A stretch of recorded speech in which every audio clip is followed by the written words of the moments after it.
Sebenarnya bagaimana sih cara seseorang ketika memutuskan sebuah pembelian?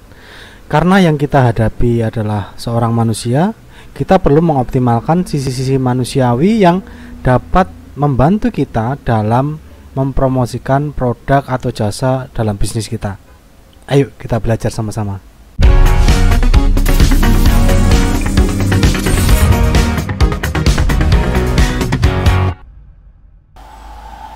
Oke.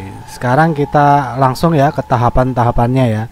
Jadi karena yang kita hadapi adalah manusia, berarti harus ada sisi manusiawi dalam penawaran iklan kita. Yang saya lihat selama ini banyak iklan-iklan hanya dibuat untuk menjelaskan sebuah produk, tapi kurang untuk menggali sisi manusiawinya. Nah, kali ini kita akan belajar tentang bagaimana pengalaman seorang manusia menurut pemahaman saya dan pengalaman saya selama ini di bidang penjualan. Apa sih sebenarnya yang ada di pikirannya manusia itu rata-rata? Yang pertama, kita harus menang di kesan pertama dulu.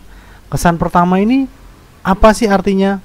Kesan pertama dari sebuah iklan harus tampil menarik dulu, baik secara visual maupun secara tulisan atau teks. Gunanya apa ketika kita menarik secara visual dan teks? Iklan kita akan dilirik. Kenapa harus dilirik? Karena banyak sekali bisnis atau produk sejenis di luar sana yang juga ditawarkan kepada market potensial kita. Nah, itu sebabnya kita harus menang di kesan pertama supaya iklan kita dilirik. Setelah dilirik, barulah iklan kita akan dipertimbangkan beli atau enggaknya. Nah, lalu selanjutnya bagaimana ketika iklan kita sudah dipertimbangkan, kita sudah lolos di seleksi pertama? Yang kedua, buat orang merasa butuh. Orang itu merasa butuh dengan iklan kita pada umumnya dengan dua hal ini. Yang pertama karena persetujuan. Pernah kan kita baca sebuah iklan terus kita ngomong ke diri kita sendiri dalam hati, ngomong, wah ini gue banget nih. Atau yang kedua, bener juga ya. Pernah seperti itu?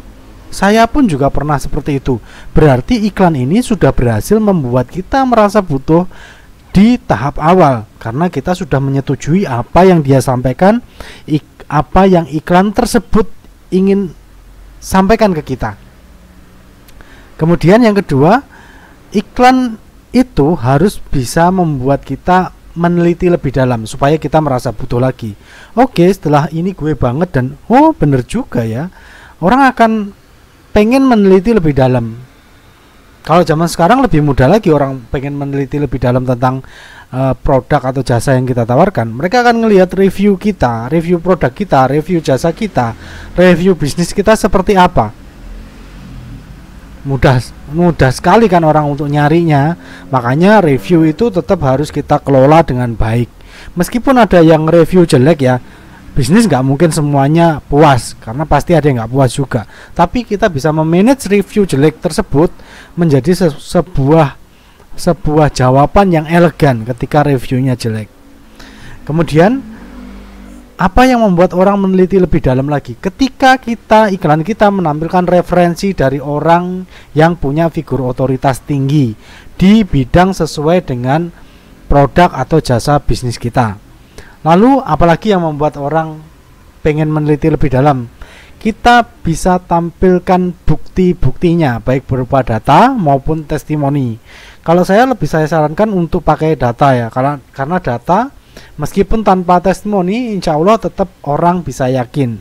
Tapi testimoni ini sebagai stimulus aja secara emosional supaya orang tergerak lebih cepat. Tapi kalau kita produknya baru dan belum pernah ada testimoni, gunakan data selengkap-lengkapnya.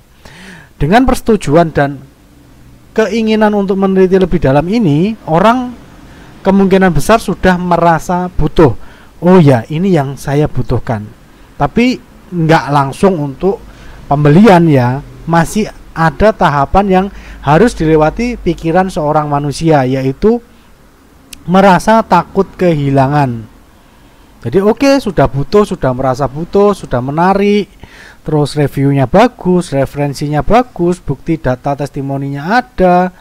Tapi kalau nggak kita nggak masuk ke tahapan takut kehilangan, nanti belinya pasti ya besok aja deh, nanti aja juga nggak apa-apa, saya tanya suami atau istri saya dulu ya, kayak gitu. Nanti kalau saya deal, saya mau, saya kabarin lagi, dan hilang biasanya. Nah, di tahapan inilah yang paling krusial. Jadi kita tetap harus membuatnya merasa seperti penawaran yang sangat menarik. Saya garis bawahi, ini untuk produk-produk yang memang bermanfaat, bukan untuk niatnya untuk nipu atau untuk hal-hal negatif. Jadi ini ilmu yang dapat Bapak Ibu lakukan untuk menawarkan produk bisnisnya supaya lebih menarik di mata konsumen. Kita lanjutin lagi ya. Jadi setelah orang merasa butuh, orang akan merasa takut kehilangan kesempatan. Kalau kehilangan masih ada yang lain ya, masih ada yang jual yang lain ya, yang produk yang sama, yang sejenis, yang lebih murah juga banyak, yang lebih bagus juga banyak. Tapi yang kita garis bawah ini takut kehilangan kesempatan. Bagaimana cara membangunnya? Yang pertama umumnya pakai penawaran reguler ya, kayak biasanya deh. Beli speaker aktif ya, fiturnya apa aja, sebutin harganya berapa. Udah, itu penawaran reguler kayak gitu. Lalu yang kedua, buat menjadi sebuah promo yang terbatas. Terbatas ini dalam hal waktu, promonya harus ada batas waktunya. Kalau enggak nanti ntar sok aja. Yang kedua harus terbatas jumlahnya. Walaupun terbatas waktu, kalau jumlahnya terlalu banyak ya udah deh, nanti aja, masih banyak kok. Jadi jumlah itu juga harus kita batasi. Saya saranin untuk pakai angka ganjil ya. Lalu yang ketiga, membuat sebuah bonus spesial untuk penawarannya yang jumlahnya terbatas, tidak ada di pasaran atau tidak ada di pasaran. Kalaupun ada, harganya cukup tinggi, tapi kita bisa dapat harga grosirnya. Jadi cari produk-produk yang kita bisa dapat harga grosirnya dan di pasaran cukup mahal, cukup tinggi daripada ketika kita beli harga grosir. Jadi kesannya tinggi nih bonusnya. Jadi bonus itu penting, tapi bonusnya jangan asal bonus, tapi harus terbatas jumlahnya atau tidak ada di pasaran. Kalaupun ada, harganya cukup lumayan, cukup tinggi.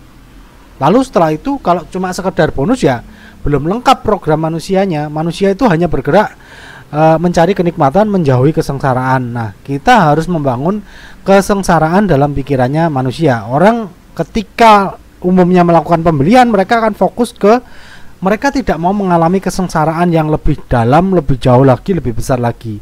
Nah, inilah waktunya kita untuk mengingatkan kembali masalah atau keinginannya tersebut. Jadi masalahnya di depan tadi apa, kira-kira kita bisa memprediksi masalahnya dia apa, yang gue banget ini, yang bener juga ini. Lalu kita ulangi lagi untuk menjelaskan di akhir penawaran kita tentang masalahnya, tentang keinginannya, yang harus selesai sekarang juga. Kalau nggak selesai sekarang juga, kalau ditunda-tunda nanti malah semakin besar, malah menyiksanya.